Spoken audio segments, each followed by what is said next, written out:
Hi, book besties, and welcome to Live Life Between the Lines. If you're new here, my name is Olivia, and welcome to our little book club. This is the first episode for Satan's Affair. As you can see, the book is not big like the other books. The other books are hefty. These are like some Harry Potter books, kind of big. So I will be going over this entire book in this episode. It was only 11 chapters and epilogue, so that's enough to fit in this chapter. Let's get into chapter 1. Guys, I am not used to reading books like this. This series of books is completely different to what I'm used to reading. Like, I can watch Saw and stuff like that and not be grossed out. Like, of course, I'm gonna be like, but it's not like this. I was cringing on some of these scenes, and I will get into the one scene that had my whole body like, ugh. Because it's different, like when you're reading the book versus watching it. I feel like it's different. It's a different type of, it's so much detail that goes into it. Like in the first chapter when she plopped out his eyeball, and I'm just like, girl, this is only page 2 and you already popping somebody's eyeball out with a knife.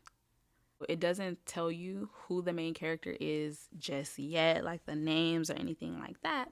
So I was kind of trying to guess just by the vibe. I felt like, oh, no lie, I feel like this is Sibby. Like, this has to be Sybil. Has to be Sybil. Just based off of course, I've already read book 2 of Haunting Adeline. So I've already got an introduction to her. So when I'm reading this, I'm like, yeah, this sounds exactly like Sybil. Even though I haven't seen her crazy side, I still got a little glimpse of her. So far, I noticed that, oh, this is some type of like haunted house circus kind of thing. Ask me if I will ever go to anything like that. Like, I can't tell you the last time I actually went to a haunted house. But I feel like after reading this book, I ain't going to no haunted house.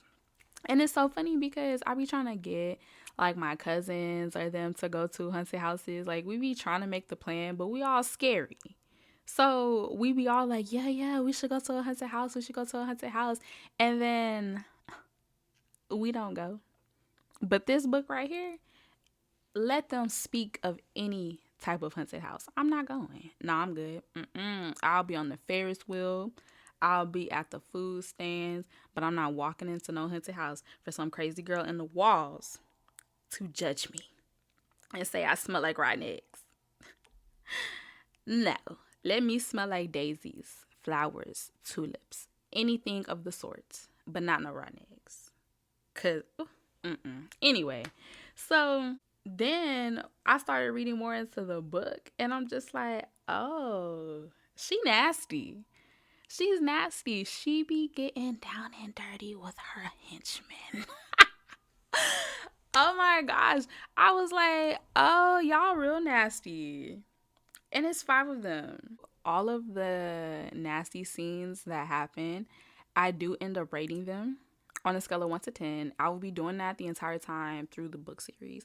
So when she was sitting on the chair after she had just killed that man, and the henchman, I forgot which henchman, came and gave her head, and I was like, oh, okay, y'all nasty, but y'all nasty. Because she got blood all over her. Somebody else's blood all over her. And I get it. The warnings clearly state there is blood play. But that is nasty. Okay, so yeah, it's a 5 out of 10 for me.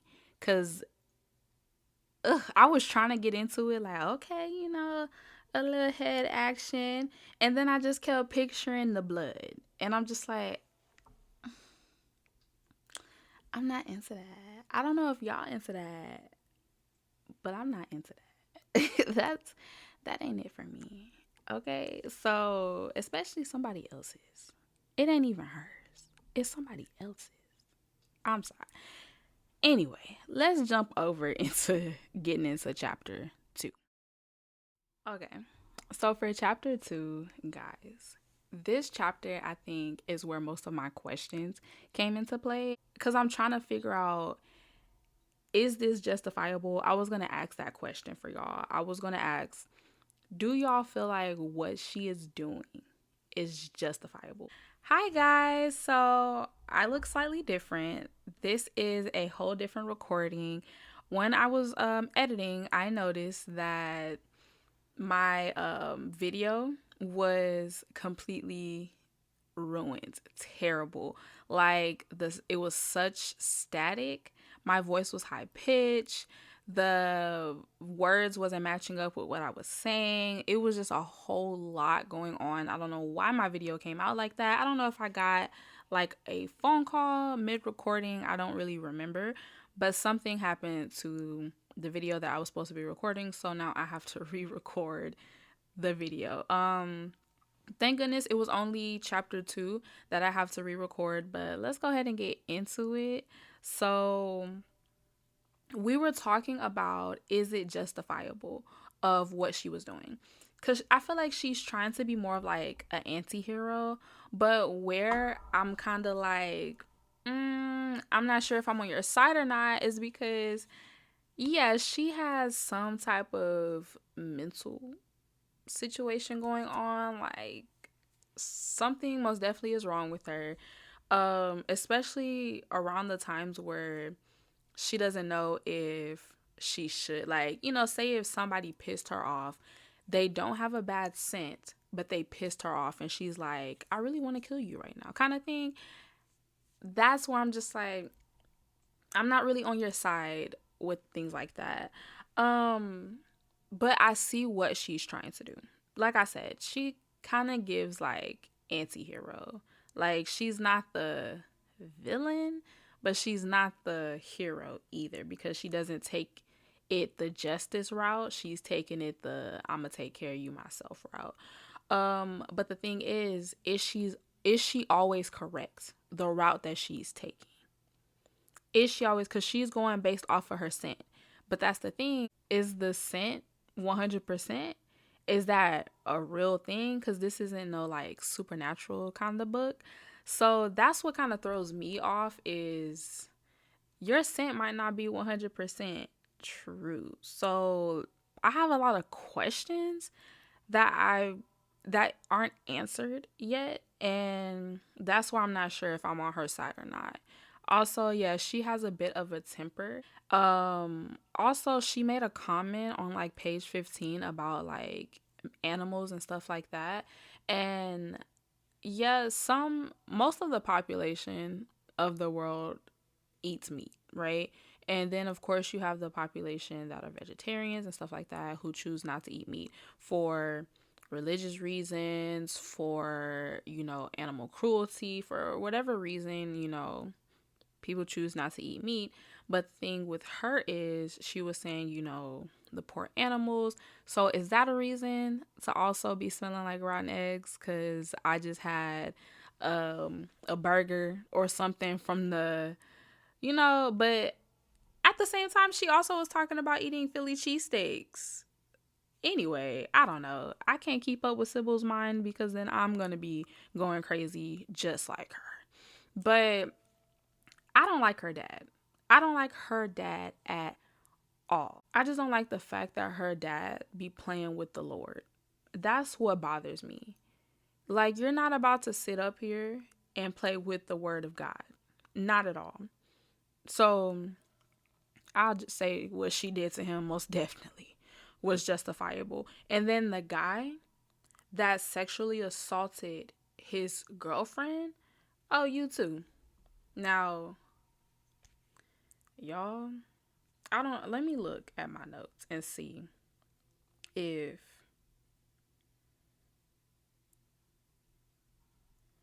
I don't remember. I think she got I think she dealt with him in chapter 3, but I'm not sure. I'm not sure if she dealt with him in chapter 3 or what, but to the guy who sexually assaulted his girlfriend, she dealt with you. She dealt with you good. Even though I was disgusted when I read the way she dealt with you, and had the nerve. Oh, let me not, because I think it is in chapter 3. Let me see, because I did rate it. Yep. And chapter 3 is when she dealt with him. Because I don't remember what I said for chapter 3. Sibby has way too many siblings. And of course, that has to do with her dad being how he is. And no lie, I thought it was the funniest thing ever when Sybil called him Lucifer's bitch. Because that's exactly what I want to call him. Like, he has a very evil spirit attached to him, and I was not here for any of his shenanigans at all. Like, it's just he was just disgusting in my opinion. So every time, he came into the book and I'm, like reading anything about him, I just wasn't here for it. Like him stabbing her in the hand with the fork, or just any little thing, like the things that he was doing to those girls, the fact that they're having kids at such a young age, like 12, 13 years old, like that is disgusting. And that's the thing with these books. Like, there is so many disgusting men in these books, and women. Actually, let me not forget the women, because especially, like I said, coming from Hunting Adeline, there is disgusting women in this book as well, and in that book specifically. But yeah, I can understand why she mentally got some issues going on. Let's go ahead and get into chapter 4. Okay, so for chapter 4, personally, I think it started to get into more details of how Sybil minds work a little bit. Like she has a good middle and evil kind of vibe when she uses her senses, but still you're not necessarily knowing where the line is drawn. She saw a young boy getting yelled at by his dad and she rated him like asshole, because when she smelled him, he didn't smell bad. He just smelled like an asshole basically. So that's where she kind of drew the line, like, you know what, I'm gonna still take his wallet so I can get something to eat, but I'm not gonna off him or whatever. So again, I don't know where she draws the line, so I don't really know what to say about if I feel like what she's doing is justifiable. But let's get into this little scene that we got in this chapter. I rate this one a 7. I rate this one a 7 because I was here for the assertiveness. I was here for the aggression. But the reason why I didn't get no 10 is because I like to breathe. Okay? The way he was choking her, I was just like, oh, she can't breathe for real. Like, she can't breathe yet. I'm not here for that type of aggression.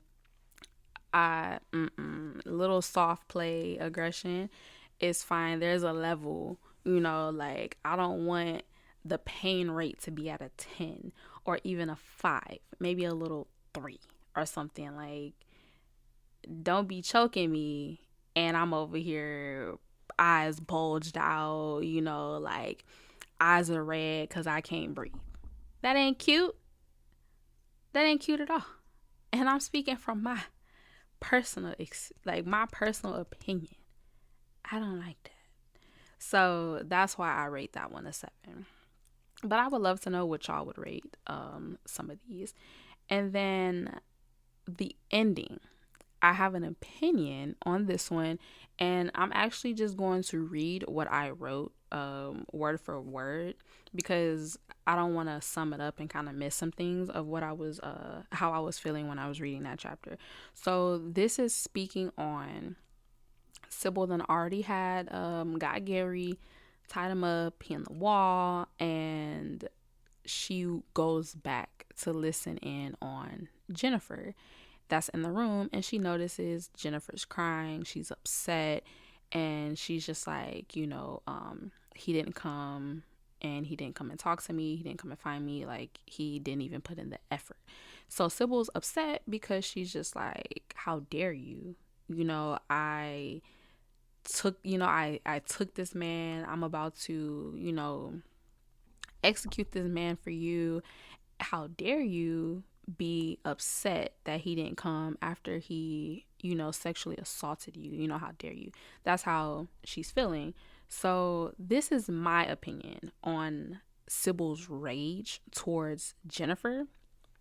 So I was like, the ending of the chapter annoyed me a little bit.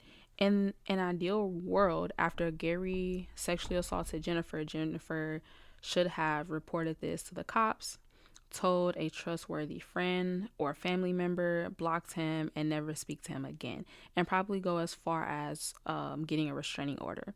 But not everyone is like that, and it's not a good or bad thing. Call me gullible, but I truly believe that when a woman is in a toxic situation, when her mind is completely made up and is over it, everything changes in her mind, her body, her spirit. But Jennifer sounds like she just haven't made it to that point yet.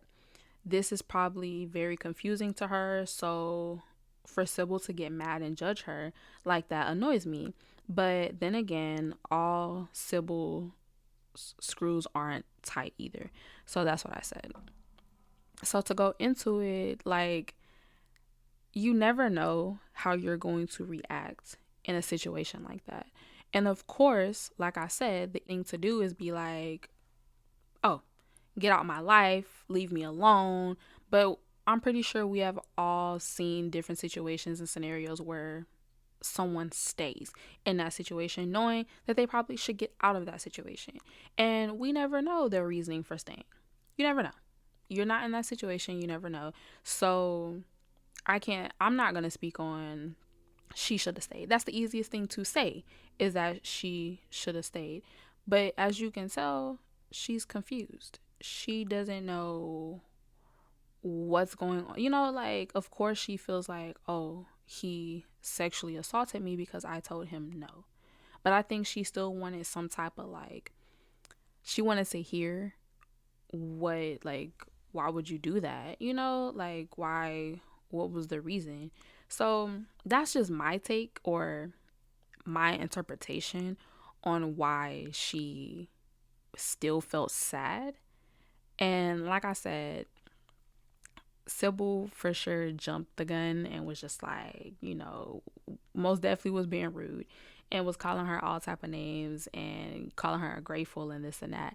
But again, Sybil ain't in that situation. Mind you, okay, Sybil has been in a terrible situation, especially with dealing with her dad. So it's kind of one of those things where, and I think she also said, like, with her mom, why did her mom stay in that situation? Why didn't her mom leave? Kind of thing. And she questioned that. So why not question, okay, why is this girl not happy that he didn't come and see her? Stuff like that. So that's just my little take on that. So let's jump into chapter 5. Okay. So in chapter 5, it's going over the things that she's doing to Gary. Is that his name? Hold on, let me go back. Yeah. The things that she's doing to Gary. Hard read. This chapter was a hard read, okay? Because even thinking about it has me shivering, okay? So first, let's go back. She was making comments about killing Jennifer, like she wanted to kill Jennifer because of this, and it goes back to what I was talking about in chapter 5 of her anger being put towards Jennifer not being happy of what she has done for her, even though Jennifer don't know who this girl is, like, she's like, I don't even know that you did that for me, kind of thing.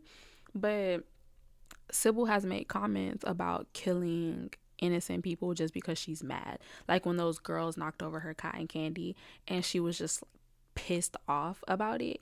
That's where I'm just like, where does she draw the line? Because she doesn't smell evil on those people, but she's willing to kill them. So that's when I'm just like, I'm not on her side at all when it comes to this.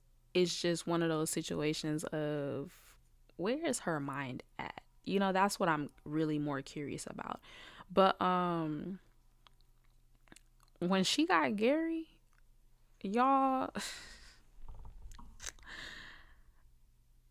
the ending, I think, is what really had me flabbergasted. And I don't even know the things that she did to that guy. Now, I'm not saying that I feel sorry for the man, because I don't. I don't at all. He knew what he did to that girl, and he knew what he did was wrong. So, personally, I don't, but at the same time, she messed that man up. Okay? I was telling this to my girlfriend, and I was explaining to her like the book and what happened in the book, and the whole time she's just like, ugh, ugh, like, and I was like, I know, like, this is nasty. Okay, y'all would just have to read the ending of chapter 5, because, and don't eat anything if you're gonna read that. Let me just jump over to chapter 6. Chapter 6 was literally a whole sex scene. That's all it was a whole sex scene. My rating on this was a 5. Either a 5 or maybe a 4. 5. I would say a 5. I would give it a 50-50. And I only give it a 5 because, one, I'm not into blood play. So, of course, every time her and her henchmen want to be hunching, she always bloodied. She had, like, just killed somebody. She got some blood on her and stuff like that. And I'm just like, y'all, this is nasty. This is so unsanitary. So, that's one. And I think it throws me off because after reading what she did to the man, I'm already in a disgusted feeling. And then to go into reading the sex scene, I just was I already felt disgusted. Already felt disgusted. So, the reason why I gave it a positive, like why I got the 5, is because I was here for the creativity. Okay, she found a way for 5 of her henchmen to do things to her at the same time. I'm trying not to get too explicit, but we'll see farther along, I guess, in the episodes how I feel comfortable. But yeah, she most definitely found a way they found a way for her henchmen to get all freaky nasty, all 5 of them. Like, the angles was angling for sure. So I thought that was creative. I was snap. I was here for that. Let's jump into chapter 7. Okay, so in chapter 7 is mostly explaining I guess it's more of a backstory to Sybil's life. So it says about 18 years old. I don't know if that means she is 18 years old or is that like 18 years ago. I don't know. I was a little confused about that. So I would love to hear what y'all think about that because I got a little confused with that. But I knew it was a backstory. So I'm going to read what I said and then we'll just go into that.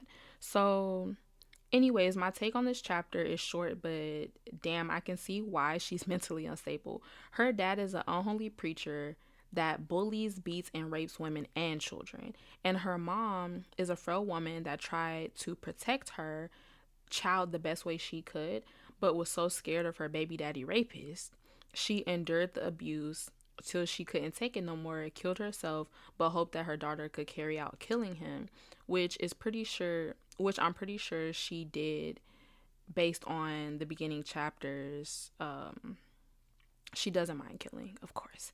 The Sybil don't mind killing no freaking body. But I'm pretty sure her dad was like her first kill. It doesn't go into like a very detailed scene of what she did exactly to her dad. I think she most definitely stabbed him a few times, like a lot of times, after he ended up killing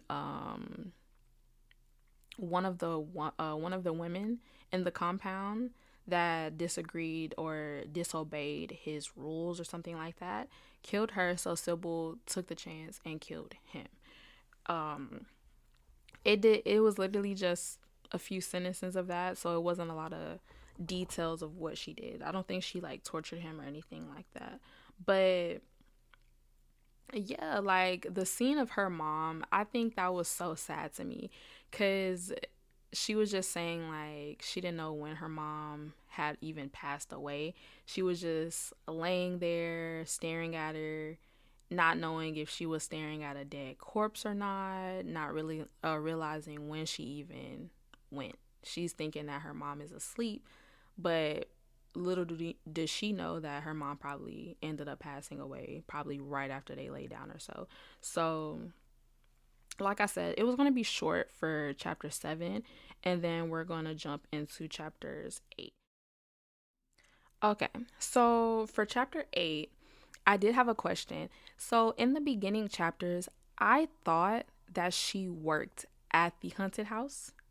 And I did have a few questions because I was like, how does she work here, but she's always in the walls? Like, are they not asking, like, why isn't she at her post? Why isn't she in the room she's supposed to be in, or anything like that? So, I think it ended up answering my question either in this chapter, chapter 8, or in the next chapter. Eventually, it said, like, oh, she does not work at this haunted house. She just hides in the walls. So, her henchmen, they it said that they work at the haunted house. But let's get to the part to where she pissed me off. She would rather go after the guy in the hood than to go after the other 4 guys that has the rotten egg scent. She said she couldn't get the rotten egg scent off of the hooded man, but she got the rotten egg scent off of the other 4 guys. So that threw me. You would rather go after him. Take your time, go after him, when those other 4 guys could be going after the girls that was in there. So I'm just like, what is your problem?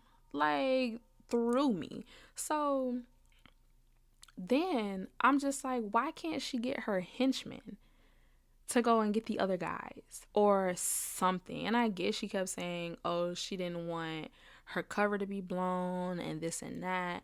But I'm like, one of them or something. Like, I don't know. I feel like it could have been a way better plan than what actually went on. So let's get into chapter 9. Chapter 9, it did confirm that that was Zaid. And like, it's the eye color. For me, it's the one's dark black and the other one's like a blue or something like that. I'm here for it because that is so cool to me. I think that is so cool to me. But chapter 9 was quick. Sybil was just pissing me off in chapter 8 and 9. So then we're gonna jump into chapter 10. Okay, so for chapter 10, when I was reading my notes, I didn't really have much to say. Just that I enjoyed reading it. Like, it started to give more of a build up. And I realized, because at first I was going back and forth about whether I wanted to read the standalones. And then the more I read this one, I realized, okay, I'm very interested. I must see it through. I'm gonna read all of the standalones, and if she comes out with more, I most definitely will read those too on here. But I didn't really have much to say about chapter 10. I think I just enjoyed the read.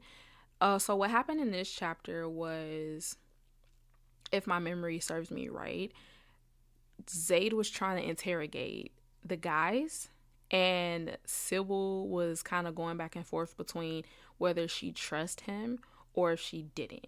And she did end up going crazy on one of the guys and killed him. And he kind of just stopped. Okay, guys, so I'm gonna have to get into this kind of quick because I'm having a lot of technical difficulties. So let me get into these two chapters. So in chapter 11, Zayd and Sybil are the cutest thing ever. They have the cutest dynamic duo, kind of feel like brother sister vibe that I was so here for. Even though she wasn't feeling him at first, she eventually warmed up. And I think that lady called the cops. The wife of one of the perverted men, I think she called the cops, which is wild. I think that's wild, but I really think she called the cops. So let's get into the epilogue. I'm gonna read off what I typed down because this is how I was feeling in the moment of me reading it. Okay, so yes, the question I had was, were her henchmen real or fake? I was curious because in Haunting Adeline, Zayd made a comment about them being fake, and while reading the book, it threw me off because the way she was explaining everything and interacting with them, I think it really just threw me off whether they were real or fake or not. The mind is such a crazy thing. Like, even with the sense of smell, I looked it up and it is a real thing. And I was just like, wow. Like, even though the mind is a creative thing, it's also a scary thing because you see how her being in that situation created her mind to make up human beings to the point to where she was actively doing everything. Like, oh, guys, like, to the point to where even the nasty things that she was doing with her henchmen, she was doing this with mannequins. She was literally doing this with mannequins. And I'm just like, oh, you talking about flabbergasted. So I don't even know what to say. I'm lost for words because reading that, like, I went through that chapter so quick on like how I was so intrigued with her interaction with this lady. But I just feel like personally I want to know how she off that lady, and that lady knew her time was coming, on how she kind of like widened her eyes when she saw Sybil smile. And I was like, oh, she is about to mess you up with this pen. With this pen. I don't want nobody, oh, Lord forbid, I don't want to go out with no pen. That's like, that is so dull. Like, I'm looking at like a pen. No, you can have that one. But I want to know what y'all think about the ending and how y'all feel about it. So let me know in the comments, and I will see y'all for the next book.